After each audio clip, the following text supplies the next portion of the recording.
우리 함께 마음 모아서 주님께 찬양드리며 나가겠습니다. 찬송가 104장입니다.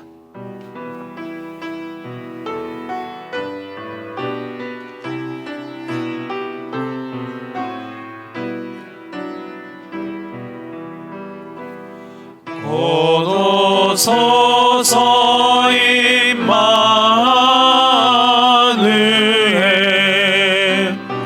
오 그하소서 이스라엘 그 포로 생활 고달파 메시아 기다립니다.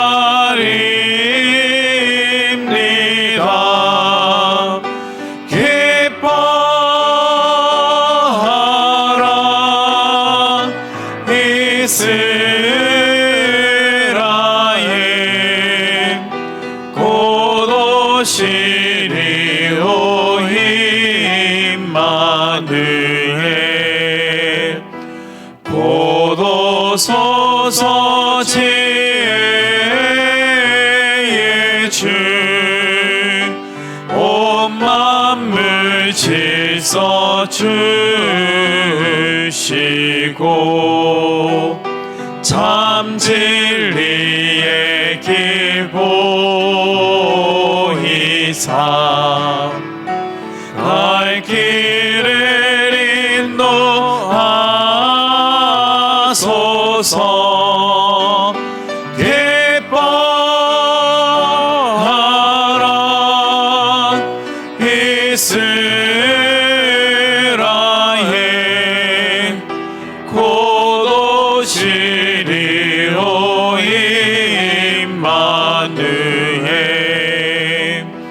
곧 오소서 여호와의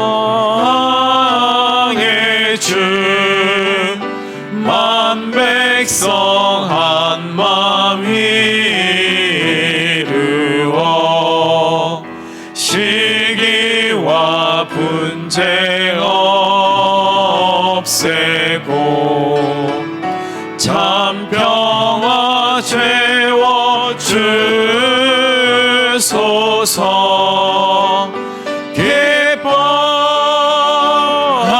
기뻐하라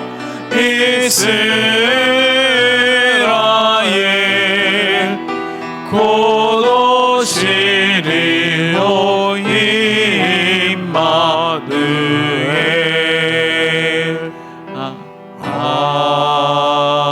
아멘.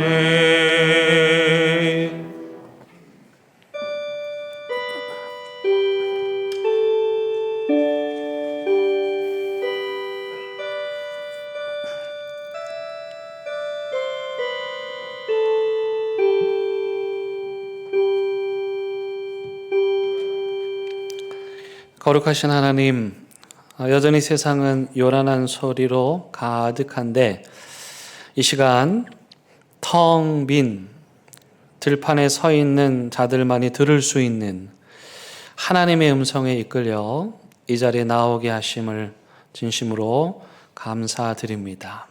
그 옛날 들판의 목동들이 하늘의 소리를 듣고 아기 예수님을 찾아 경배하였듯이 우리도 그동안 잃어버렸던 아기 예수님을 다시 찾아 경배하고 예배하기 원하오니 우리의 예배를 기뻐 받아 주시기를 예수 그리스도의 이름으로 간절히 기원드립니다. 아멘.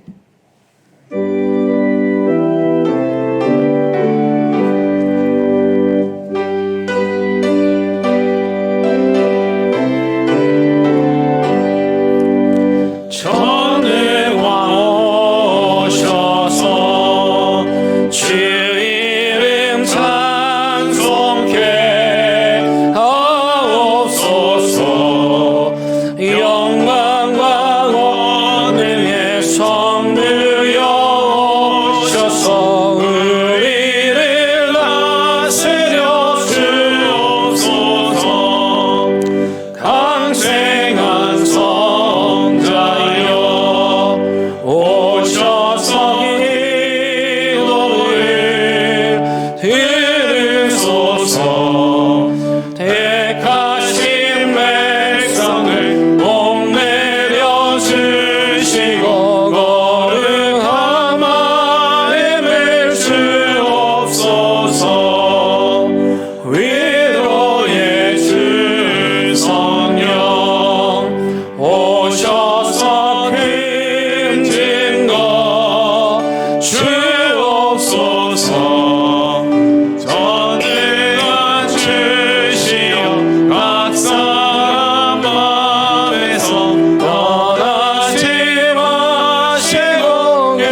광야와 메마른 땅이 기뻐하며 사막이 백합화와 같이 피어 즐거워하며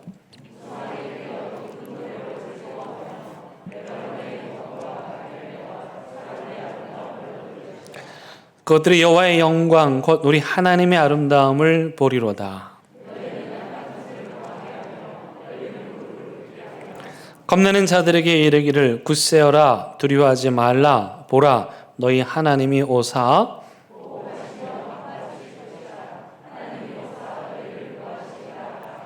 그때 맹인의 눈이 밝을 것이며 못 듣는 사람의 귀가 열릴 것이며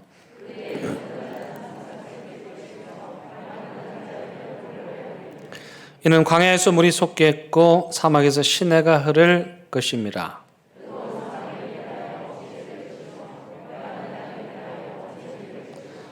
승냥이 눕던 곳에 풀과 갈대와 부들이 날 것이며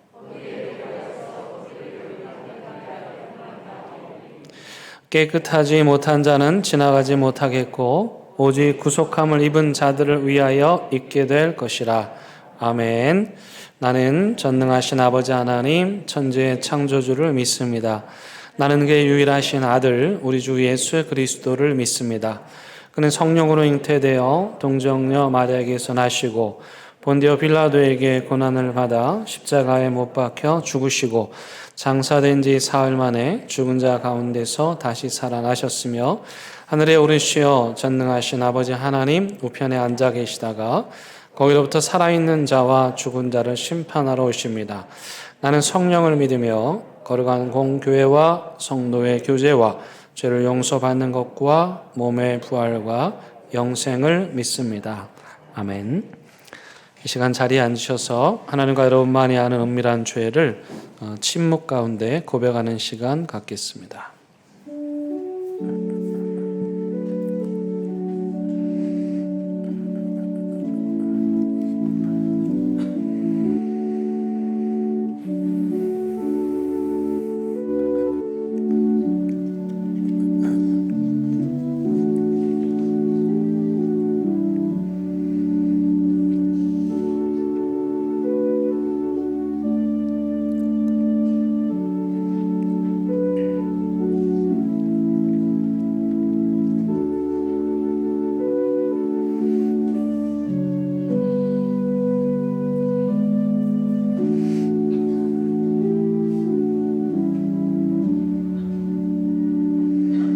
여기 참여하는 자들을 향한 하나님의 위로와 용서의 말씀이 있습니다.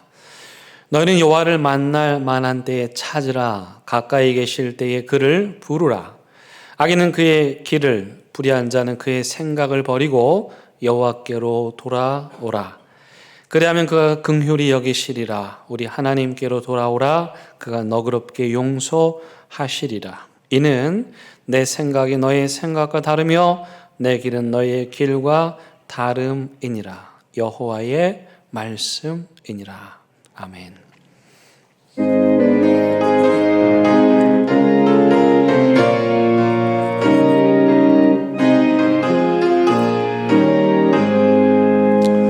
큰 죄에 빠진 나를 주 예수 건지사 그 넓은 품에 다시 품으시는 애를 저 바다보다 깊고 저 하늘보다 높다. 그 사랑 영원토록 나 찬송하리라.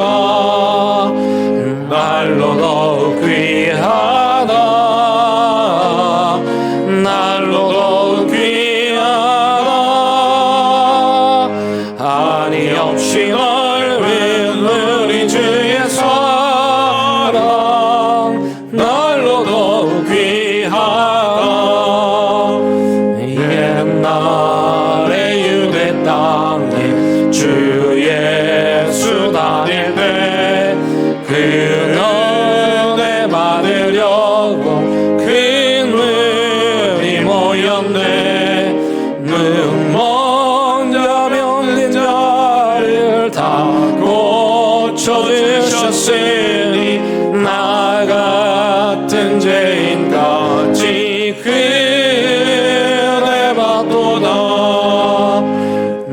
날로 더욱 귀하다. 날로 더욱 귀하다. 한이 없이 넓은 우리 주의 사랑 날로 더욱 귀하다.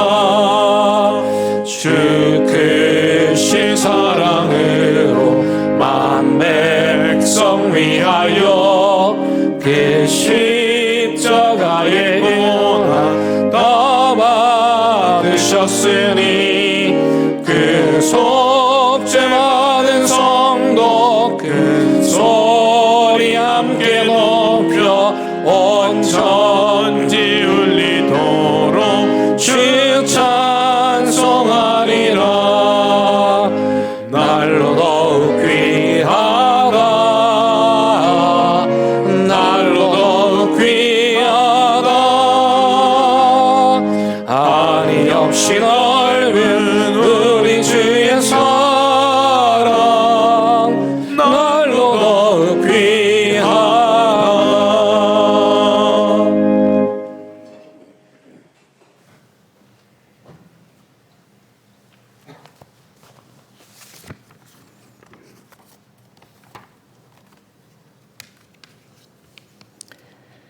거룩하신 하나님 아버지 감사합니다. 주님 다시 오실 날을 기다리는 대강절 셋째 주일을 지키는 이 시간, 하나님 아버지의 이름만 높아지게 하옵시고 하나님을 기쁘시게 하는 예배가 되게 하여 주시옵소서. 하나님 아버지, 지나온 모든 시간들이 하나님의 은혜임을 고백합니다. 아버지의 은혜를 입은 저희가 하나님을 믿는다고 하면서도 죄에 둔감하게 살아온 저희를 용서하여 주시옵소서. 죄에 민감하게 반응하여 유혹에 빠지지 않도록 기도하는 삶이 되게 하여 주시옵소서. 나아가 그 기도가 하나님 나라와 그의 의를 먼저 구하는 기도가 되게 하여 주시옵소서. 그리하여 우리가 기도할수록 이기적이 되는 것이 아니라 우리의 작은 기도들이 모여서 이 세상을 하나님 나라로 일구어 가며 누구에겐가 기여하는 사람, 생명의 통로가 되는 사람 되게 하여 주시옵소서. 세상에서 그리스도인으로 살아간다는 것, 또 교회 각 기관에 속해 섬기면서 어떤 열매를 맺는다는 것은 결코 쉽지 않음을 고백합니다. 그럼에도 불구하고 주님께서 맡겨주신 소명을 다하며 빛과 소금의 역할을 잘 감당하기 원합니다. 우리 인생의 주인 되시는 주님, 우리가 사랑하는 그 주인 되신 예수님이 다시 돌아오실 것을 믿기에 그것을 기억하며 대강절을 보내는 믿음의 축복을 더하여 주시옵소서. 하나님 아버지, 코로나의 아픔으로 시작된 사회적 거리두기를 하면서 더 나아가서는 주님과 거리두기를 하신 분들이 적지 않음을 보게 됩니다. 이제 주님과의 거리를 좁힐 때라는 생각이 듭니다. 우리 주님의 십자가가 주님과 멀어진 사람들, 또 이웃과 멀어진 사람들을 수직으로 수평으로 연결해주는 도구가 되게 하여 주시옵소서. 그리하여 각자의 자리에서 함께 주님을 바라보고 서로 협력하여 선을 이루어가는 주님께서 기뻐하시는 아름다운 공동체가 되기를 소망합니다. 하나님 아버지, 추수의 계절이 지나고 황량한 들판에 스산한 바람이 부는 계절입니다. 연로하신 우리 어르신들 기억하여 주시고 지켜 주시옵소서. 육신의 질병과 아픔, 마음의 상처, 예기치 못한 슬픔과 어려움을 당한 가족에게 하나님의 은혜와 크신 사랑과 위로의 손길이 함께하여 주시옵소서. 고향과 사랑하는 가족을 떠나온 선교 현장에서 하나님만 바라보며 걸어가는 선교사님과 그의 가족들의 걸음을 지켜주시옵고, 여러 모양으로 주님을 몸된 교회를 섬기는 모든 손길 기억하여 주시고 축복하여 주시옵소서. 말씀을 전하는 자, 듣는 자들에게 말씀의 역사가 일어나게 하여 주시오며, 은혜가 넘치는 예배를 통해서 누리는 기쁨과 감격이 날마다 새롭게 하시고, 삶의 현장으로 돌아갈 때 그리스도인으로 살아내는 것을 방해하는 여러 요소들 물리쳐 주시옵기를 간절히 바라오며, 다시 오실 주님을 기다리는 소망으로 삶의 예배 가운데 승리하는 저희가 다 되게 하여 주시옵소서. 감사합니다. 예수님 이름으로 기도드립니다. 아멘.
오늘 우리에게 주시는 하나님의 말씀은 마태복음 11장 2절에서 6절, 이사야 35장 5절에서 10절의 말씀입니다.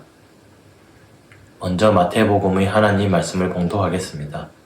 하나님의 말씀을 경청하시기 바랍니다. 요한이 옥에서 그리스도께서 하신 일을 듣고 제자들을 보내어 예수께 여짜오되 오실 그이가 당신 오이니이까 우리가 다른 일을 기다리오리이까. 예수께서 대답하여 이르시되 너희가 가서 듣고 보는 것을 요한에게 알리되 맹인이 보며 못 걷는 사람이 걸으며 나병 환자가 깨끗함을 받으며 못 듣는 자가 들으며 죽은 자가 살아나며 가난한 자에게 복음이 전파된다 하라. 누구든지 나로 말미암아 실족하지 아니하는 자는 복이 있도다 하시니라. 이제 이사야서의 말씀을 읽겠습니다. 그때에 맹인의 눈이 밝을 것이며 못 듣는 사람의 귀가 열릴 것이며 그때에 저는 자는 사슴같이 뛸 것이며 말 못하는 자의 혀는 노래하리니 이는 광야에서 물이 솟겠고 사막에서 시내가 흐를 것임이라. 뜨거운 사막이 변하여 못이 될 것이며 메마른 땅이 변하여 원천이 될 것이며 승냥이 눕던 곳에 풀과 갈대와 부들이 날 것이며 거기에 대로가 있어 그 길을 거룩한 길이라 일컫는 바 되리니 깨끗하지 못한 자는 지나가지 못하겠고 오직 구속함을 입은 자들을 위하여 있게 될 것이라.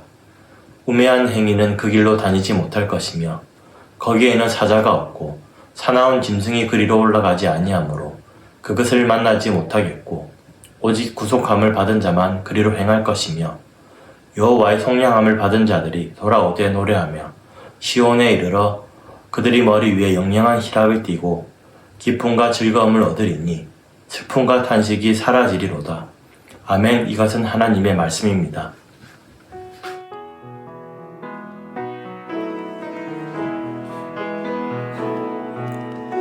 이 말씀 따라 사는 동안 지치지 않게 하시고 이 말씀 따라 사는 동안 주님 나라 이루소서.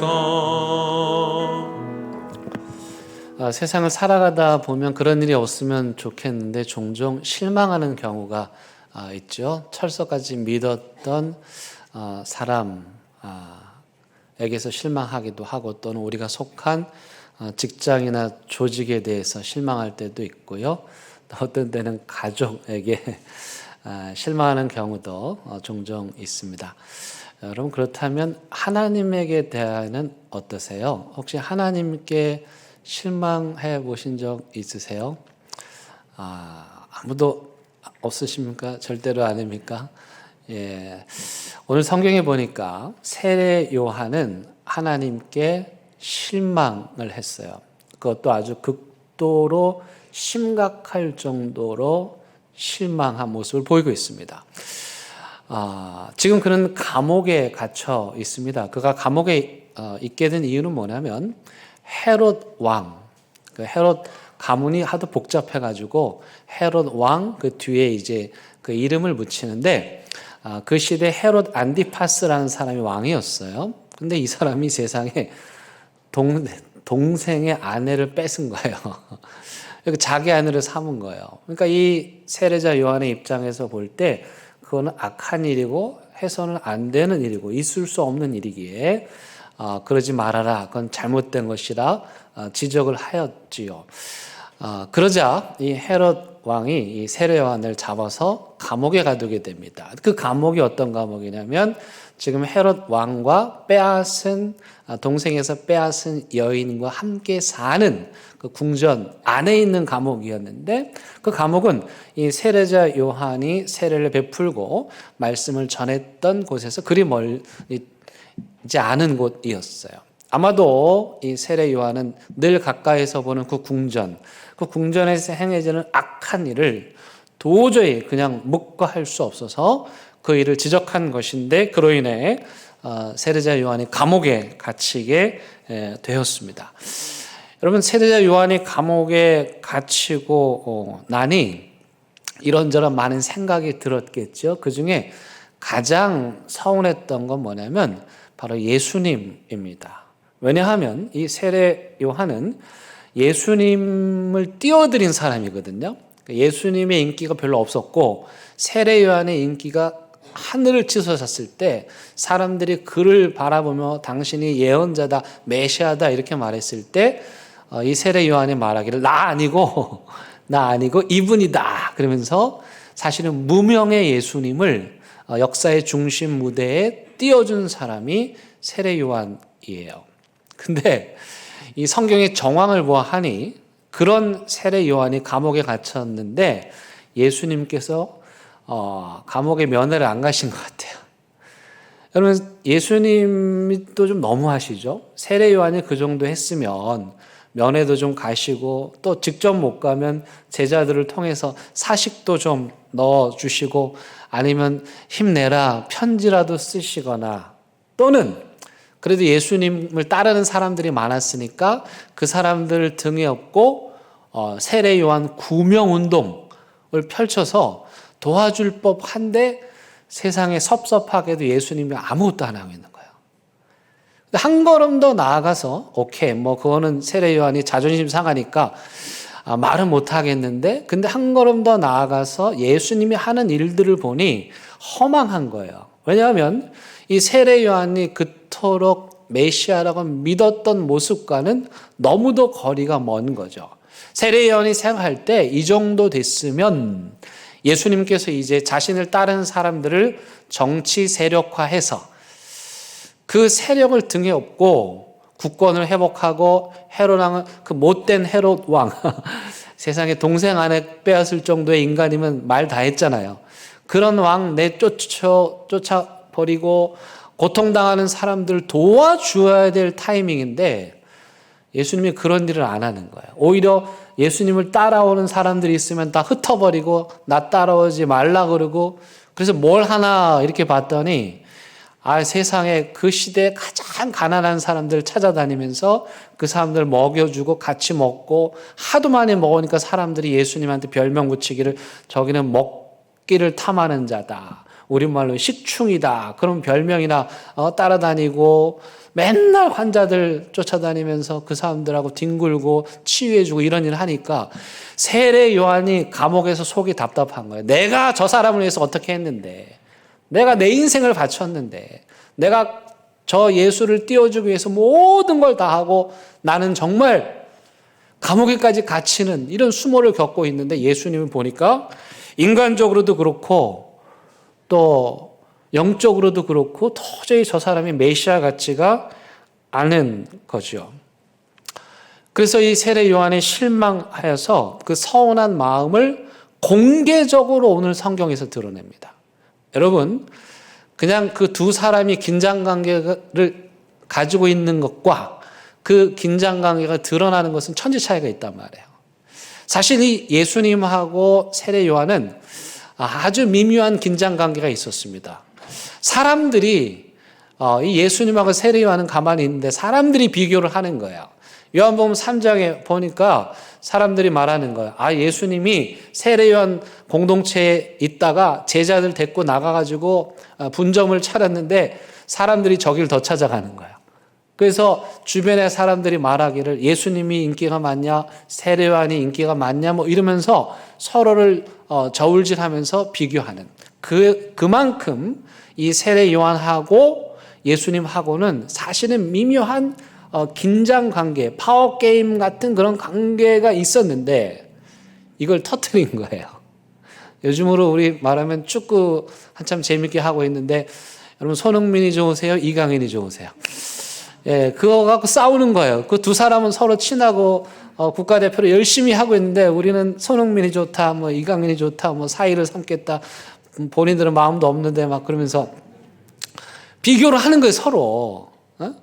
그러니까 예수님하고 이 세례 요한과는 사실은 그런 미묘한 어떤 것이 있었는데 이제 세례 요한이 그것을 참다가 툭 하고 터뜨려 버리는 거죠. 그래서 예수님의 제자들을 보내는 거죠. 그러니까 예수님은 면회를 안 갔는데 세례 요한의 제자들은 면회를 간 거죠. 감옥에 면회온 제자들에게 말하는 거야. 너 가가지고 예수님한테 내가 묻는 말을 좀 물어라. 이 말의 맥락은요, 굉장히 세례 요한이 지금 심각한 거예요. 그냥 부드럽게 질문하는 정도가 아니고요, 작심을 하고 얘기를 하는 거예요. 세례 요한도 참다 못해서 결국 그 말을 공개적으로 내뱉고 만 거예요. 그가 한 질문이 뭡니까? 여러분 3절 보시기 바랍니다.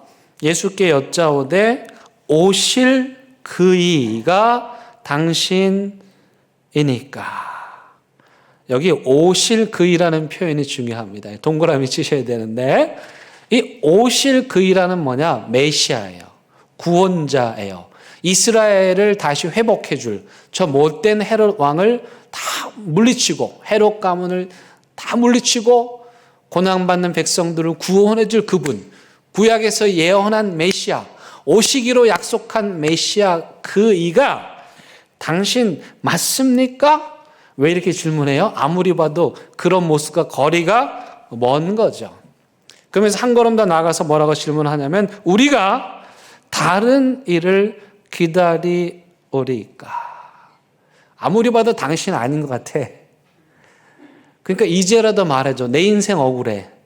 내가 평생 당신 띄워주기 위해서 내 인생을 바쳤고 감옥까지 갇혔는데 만약 당신이 메시아가 아니면 나 어쩌면 좋아. 그러니 이제라도 더 이상 내가 후회하지 않게 말해주면 내가 다른 사람 찾을 테니까 빨리 나한테 이실직고를 하시오. 따져 묻는 거예요. 세례요한의 질문도 충분히 이해가 되죠.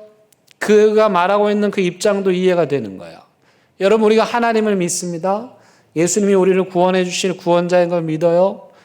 우리가 죽음 후에 천국에 갈 것을 믿어요. 근데 여러분, 만약에 하나님이 없다면, 예수님이 우리를 구원해 주시지 못한다면, 천국이란 건 없다면, 그럼 우린 뭐죠? 불쌍한 사람이죠. 아무것도 아닌, 보이지도 않는 그 하나님께 인생을 바치고 시간을 바치고 물질을 바치고 지금 우리가 그러고 있는 거야. 바울 사도가 그런 사람을 가리켜서 가장 불쌍한 자다. 만약에 그렇다면, 만약에 하나님이 가짜라면, 만약에 예수님이 부활하지 않았다면 우린 불쌍한 자 중에 불쌍하다. 그 중에 가장 불쌍한 자는 저죠. 그분께 인생을 걸었는데. 그래서 세례요한이 묻는 거예요. 지금 빨리 말해주세요. 지금이라도 돌아가게요. 아니면 아니라고 말해요. 따지는 거예요. 그 물음에 예수님께서 이렇게 대답을 하십니다. 여러분, 4절 5절 말씀입니다. 예수님의 대답을 잘 보세요. 예수께서 대답하여 이르시되 너희가 가서 듣고 보는 것을, 어떤 것을요? 듣고 보는 것을. 여러분, 신기하게도 예수님이요, 당신 메시아예요 아니에요? 말하세요 라고 질문을 세례요한이 했는데 거기에다 대고 나 메시아 맞아, 나 아니야, yes or no로 답하지 않았어요.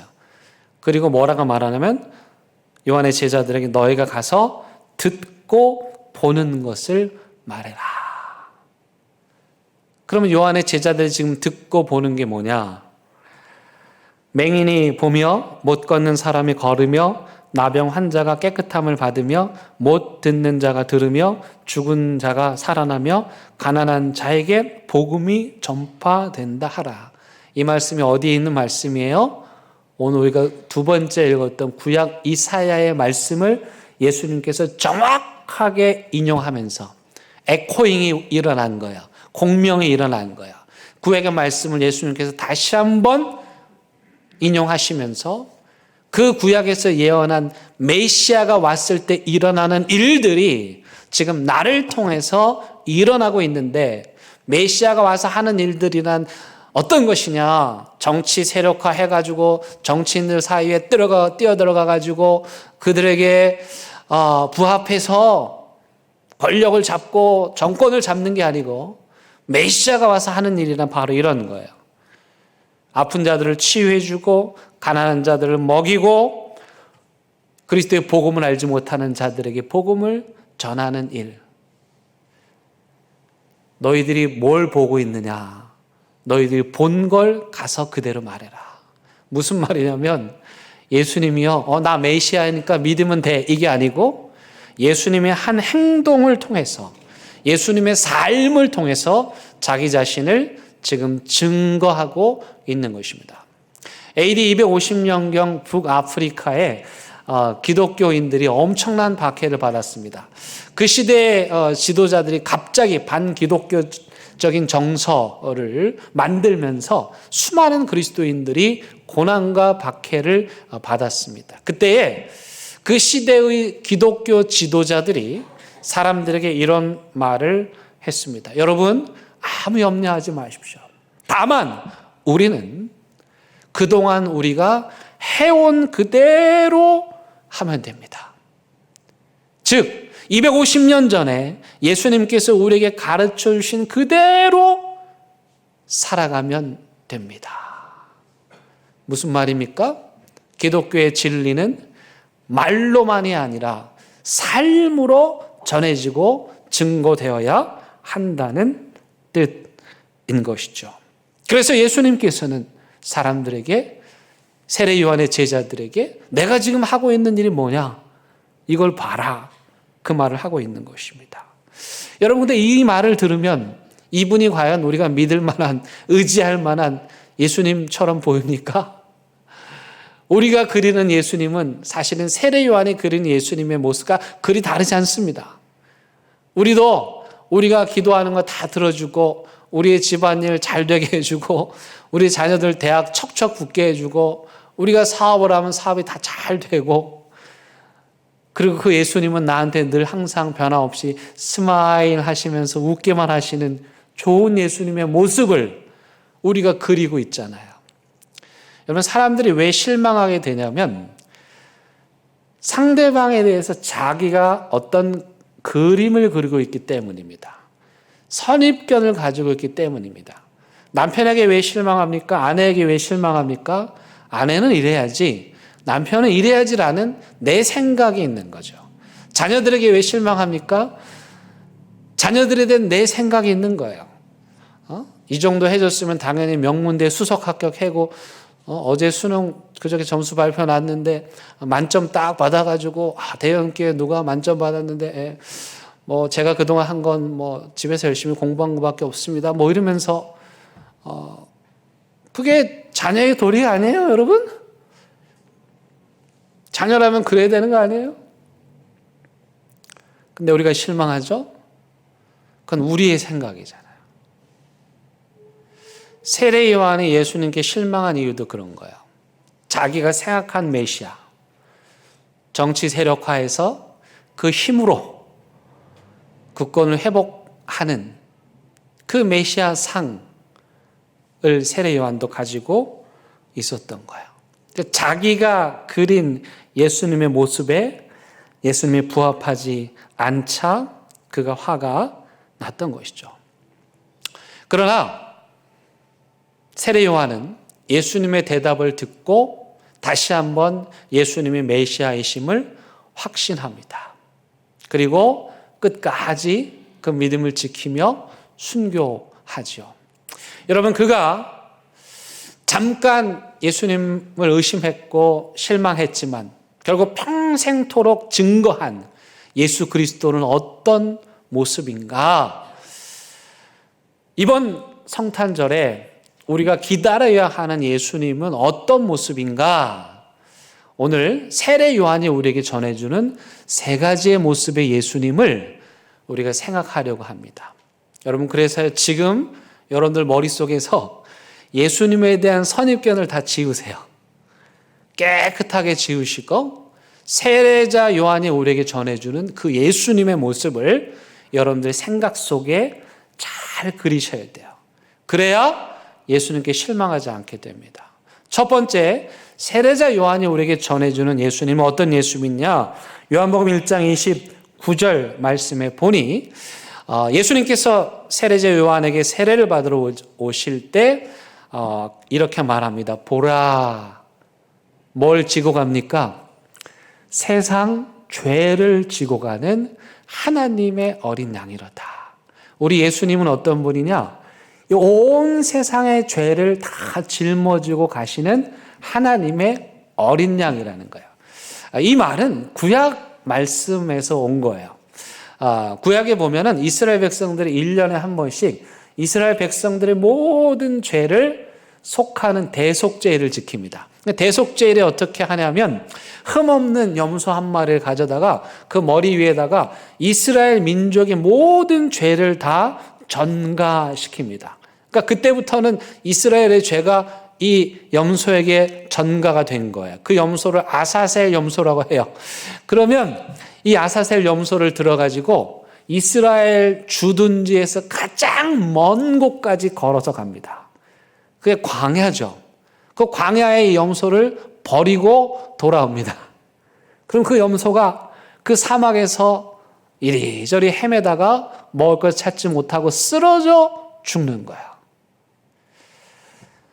이스라엘 백성들의 모든 죄를 짊어지고 광야에서 죽은 아사셀 염소.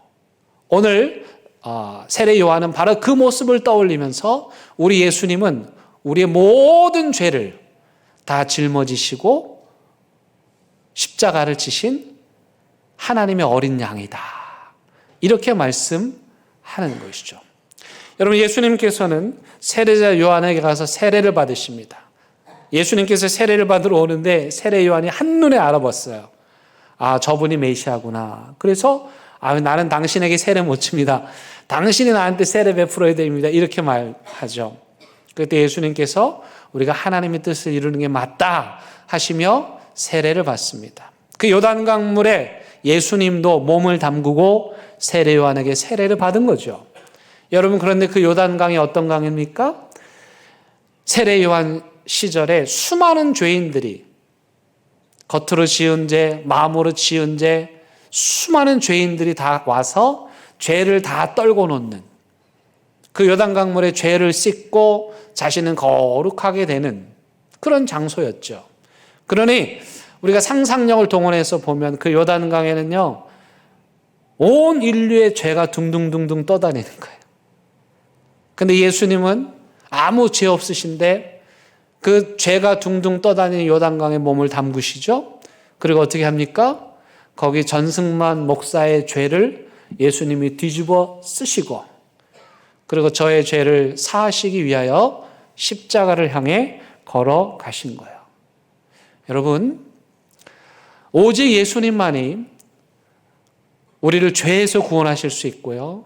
오직 예수님만이 우리를 사망과 죽음으로부터, 절망으로부터 구원하실 수 있는 분이십니다. 예수님 이외의 그 어떤 것도 죽음에 이른 병에 걸린 우리 인간을 구원할 자 없습니다. 하나님의 어린 양, 구원자 예수.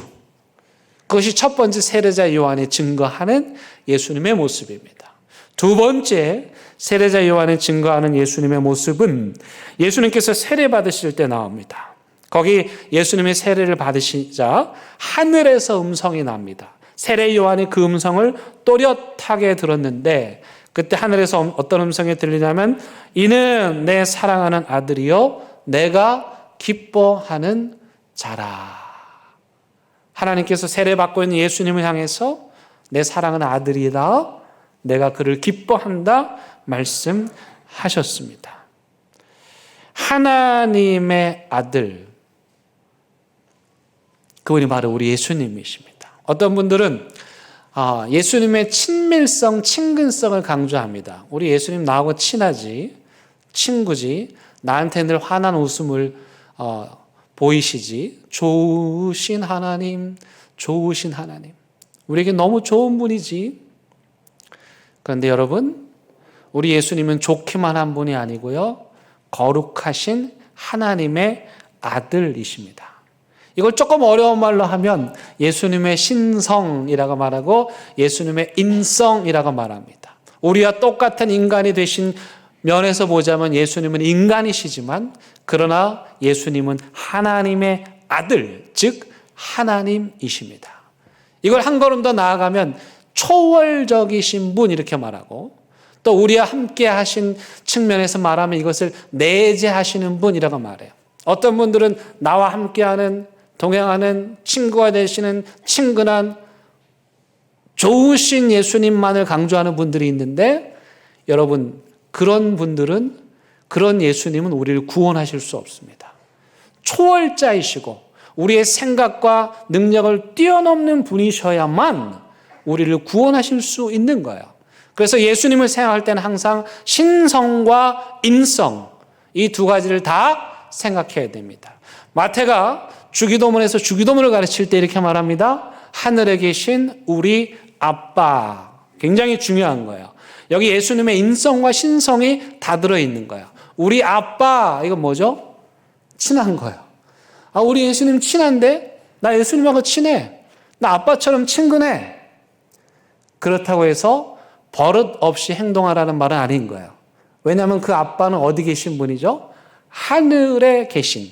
그 말은 하나님과 같은 초월자이시다라는 의미입니다. 그래서 예수님을 생각할 때는 항상 이 두 가지, 하나님이시면서 또 우리와 동행하는 친구 같은 분이시라는 사실을 기억해야 될 필요가 있어요. 근데 중요한 것은 우리가 예수님을 구원자라고 말하잖아요. 여러분, 구원이라는 말은 뭐죠? 뭘 전제하냐면 수렁에 빠져 있는 걸 전제하는 거예요. 죽음이라는 수렁에 빠져 있다는 사실을 전제하는 거죠. 그건 곧 죄를 의미하는 거죠. 예수님이 나의 구원자이십니다라는 고백은 동시에 나는 죄인이므로 나 스스로는 나를 구원할 수 없습니다라는 고백과 동일하는 거예요. 예수님이 구원자이십니다라는 말은 우리는 죄의 수렁 속에 헤매이고 있는 존재들입니다라는 고백과 동일한 겁니다. 예수님께서 삭개오를 찾아가시죠. 삭개오는 그 시대의 온 동네 왕따였습니다. 근데 그가 예수님이 오신다는 소문을 듣고 예수님을 찾아 나갑니다. 그리고 큰 나무 위에 올라가서 예수님 얼굴 한번 볼 거라고 세상의 세무서장이 그러고 있는 거죠. 그때 그 모습을 보고 예수님께서 그에게 내려오라 말씀하시면서 이렇게 말합니다. 보라, 구원이 내 집에 임했느니라. 어떤 자에게 구원이 임한다는 거예요? 내가 죄인이고 내가 하나님 앞에서 아무것도 아닌 존재라는 사실을 고백하는 자에게 하나님의 구원이 임하는 것입니다. 여러분, 탕자의 비유에 보면 누가 탕자입니까? 이 이야기에서 진짜 탕자는 집 안 나간 첫째 아들입니다.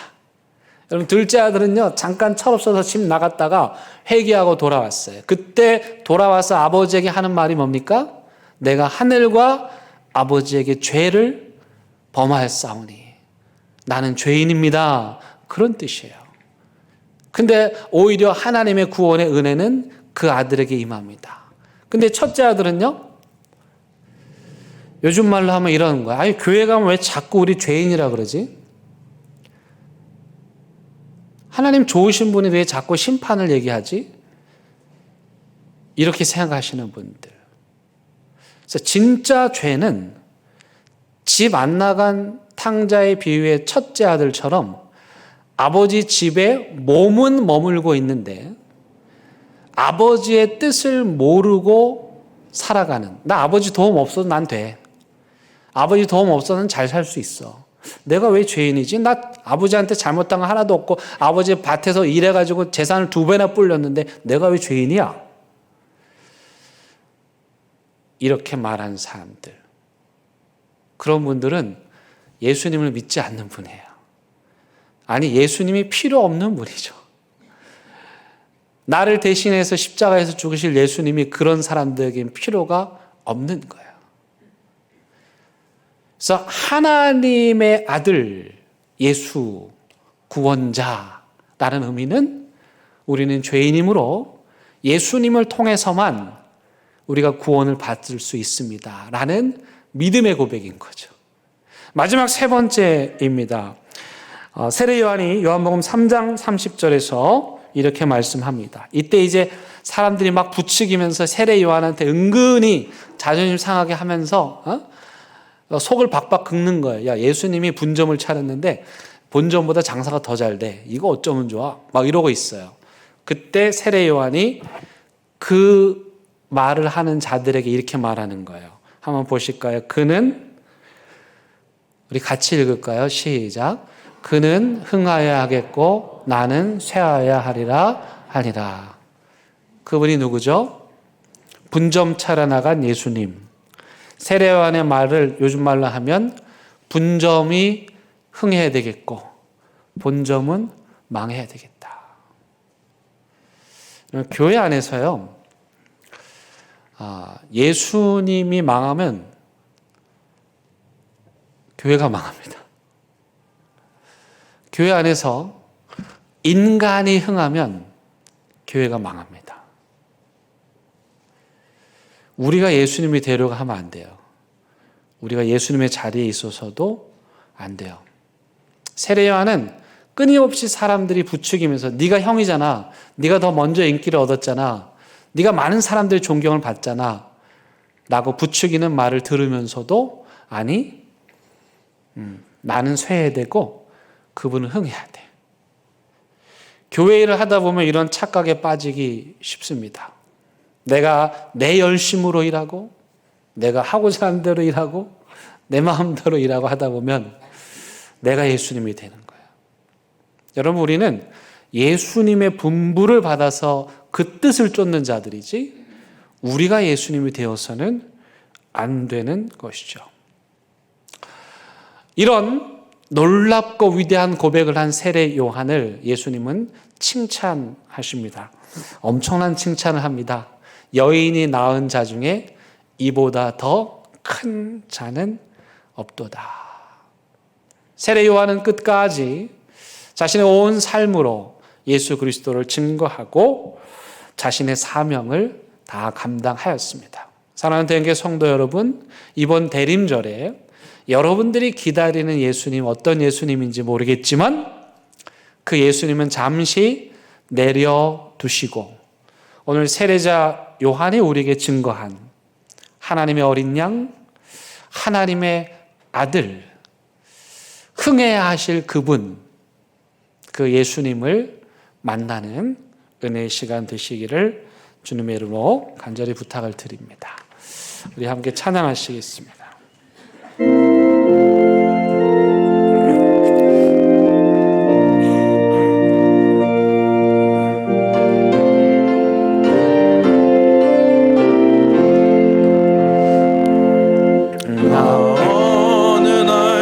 성을 헤매며 어느 바닷가 거닐 때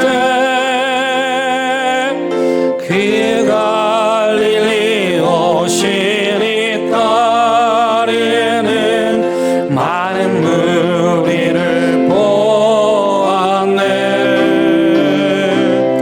나기 때에 확실히 눈을 뜨는 것 보았네. 그 갈릴리 오시니 능력이 나를 놀라게 하였네. 내가 영원히 사모할 주님 참 사랑과 은혜 넘쳐 나 배웠고 그로부터 내 그 주로 섬겼네. 그 사랑의 눈빛과 음성을 나는 잊을 수 없겠네. 그 갈릴리 오시니 그때에 이스라엘을 향하여 못 자국난 그 손과 옆구리 보이시면서 하지만 내 지은 죄 사했다 하실 때 나의 죄짐이 풀렸네. 내가 영원히 사모할 주님 참 사랑과 은혜 넘쳐 나 배웠고 그로부터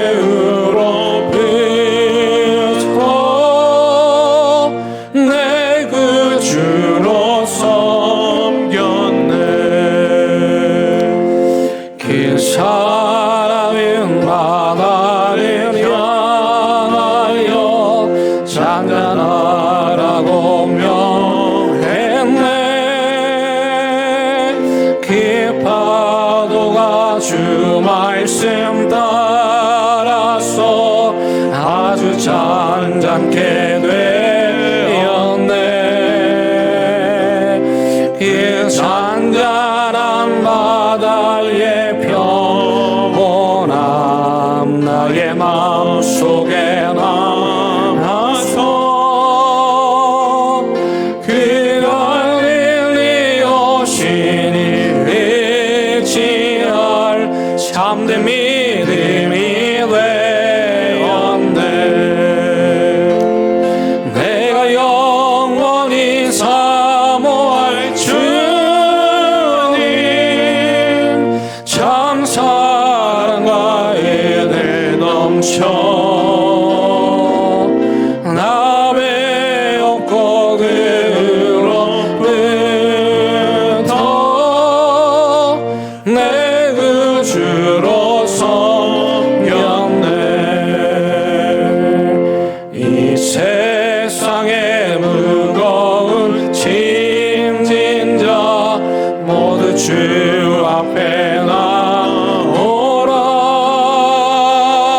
살 동안 그가 이리 오시니 내 맘에 항상 계시기 원하네. 내가 영원히 사모할 주님 참 사랑과 은혜 넘쳐 남의 없고 그로부터 내 구주로 섬겼네.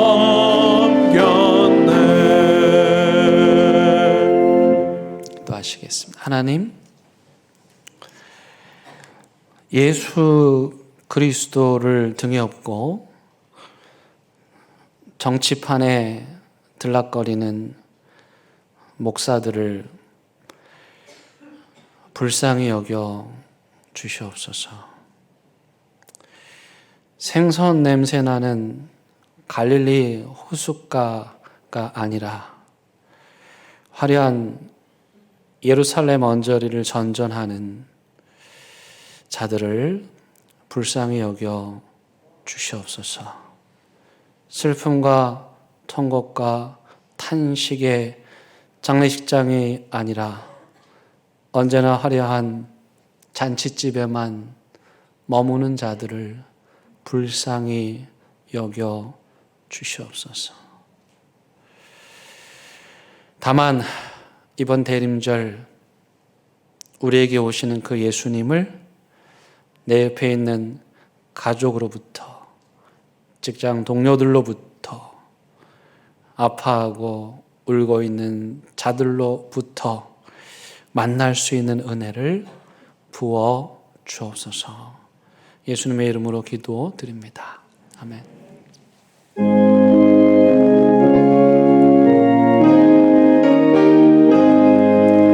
진리와 생명 되신 주 이 몸을 바치옵니다. 믿음과 소망 사랑에 한 마음 내게 하소서. 아멘. 하나님, 이 시간 하나님 앞에 귀한 예물 올려 드립니다. 우리의 마음을 다한 예물이오니 주님께서 기뻐 받아 주시고 드리는 믿음과 고백 또 그 삶 위에 필요한 모든 것들 풍성하게 내려 주시옵소서. 이 예물이 아직 예수 그리스도의 구원의 소식을 모르는 자들에게 이 복음 전하는 데 사용되게 해 주시고 찾아가도 방문해도 다시 되갚을 길 없는 그런 자들에게 귀하게 사용되게 하여 주시옵소서. 예수님의 이름으로 기도드립니다. 아멘. 예, 함께 인사 나누시겠습니다. 반갑습니다. 예, 잘 오셨습니다. 환영합니다. 네, 교회 소식 나눕니다. 우리 예배 후에 이 자리에서 2022-23 예결산안 심의에 관해서 공동회가 있습니다. 많이 참여해 주시기를 바라고요. 성탄절날 세례 예식이 있습니다. 오늘 성경 봉독해 주신 우리 권준영 성도님 또 이조희 두 분이 세례 받습니다. 기억하시고 기도해 주시기 바랍니다. 다음 주에는 우리 은퇴식이 예정돼 있습니다. 세 분 은퇴하게 되는데요. 그러면 기도해 주시기를 바랍니다. 또 새가족 환영회도 예정되어 있습니다. 우리 새가족 하반기 오신 분들 함께 모시고 환영하는 자리 마련합니다. 여러분들 마음으로 참여하시고 직접 많이 참여해 주시기를 바라겠습니다. 우리 1, 2부 찬양대원 모집하고 있습니다. 여러분 1층 카페 가시면 우리 사무실 옆에 게시판에 이렇게 적는 난이 있습니다. 여러분 자원하셔서 이름을 적어 주시면 감사하겠습니다. 리더십 학교 2기를 모집합니다. 여러분 주변에 청년들 많이 보내주셔서 또 훈련 잘 받을 수 있도록 해주시기 바랍니다. 매번 강사진은 정말 훌륭하고요. 또 아이들이 함께 모여서 주말마다 신앙적으로 좋은 훈련을 잘 받습니다. 근데 저는 해보니까 제일 좋은 게요, 그 또래의 믿음의 친구들을 얻는 거예요. 홀로 믿음 생활하기 어려운데 내 혼자 아니구나, 이렇게 믿음 생활 열심히 하는 좋은 젊은이들이 있구나, 그걸 생각하는 거죠. 그래서 그 친구들을 만나서 평생 같이 격려하면서 살아가는 거예요. 그런 믿음의 우정과 연대를 만든다는 거, 여러분 이게 어떤 것과도 바꿀 수 없는 가치 있는 일인데, 여러분 자녀들에게 또 여러분 지인들에게 그런 기회를 주시기 바랍니다. 지난번에 우리가 유럽에 우리 서울 팀들하고 같이 다녀왔잖아요. 그래서 그때 같이 갔던 청년들이, 서울 캠퍼스 청년들이 겨울에 부산에 놀러 오겠다고 지금 팀을 꾸리고 있습니다. 좋잖아요. 그 아이들이 또 와서 우리 아이들하고 어울리고 또 기도하고 신앙적인 대화도 나누고 그러다가 눈도 맞으면 좋겠고, 어쨌든 좋은 믿음의 청년들을 한 자리에 모아주는 거, 이것만으로도 너무너무 가치 있는 일이에요. 여러분 살아보셔서 아시잖아요. 외롭잖아요.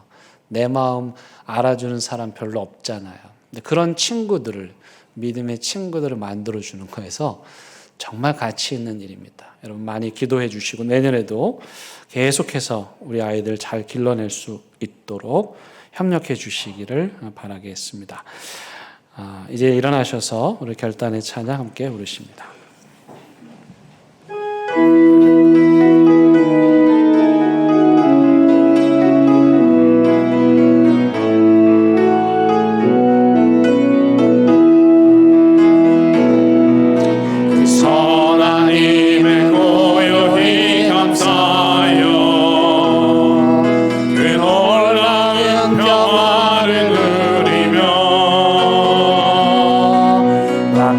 그대들과 함께 걸어가네. 나 그대들과 희망을 여네. 지나간 아픔과 고통의 날이 무겁게 내 영혼 짓눌러도 오 주여 우리 외면치 마시고 약속된 구원을 이루소서. 그 선하님이 우리 감싸시니 믿음으로 일어나길 기대하네. 주 언제나 우리와 함께 계셔. 하루 또 하루가 늘 새로워.